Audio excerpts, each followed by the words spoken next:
پالگرا پال نما تاویز دلگرمی بیته خیلی شرم داره گلم دعایی به شرمی بیته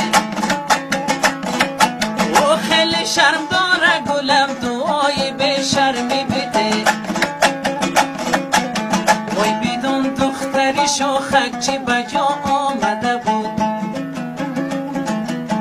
وای بدون دختری شوخک چی بجا آمده بود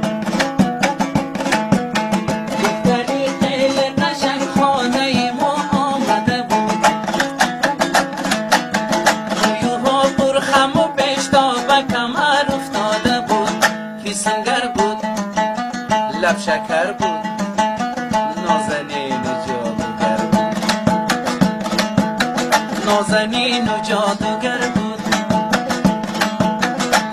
بابا چقدر ترشی زبان من رو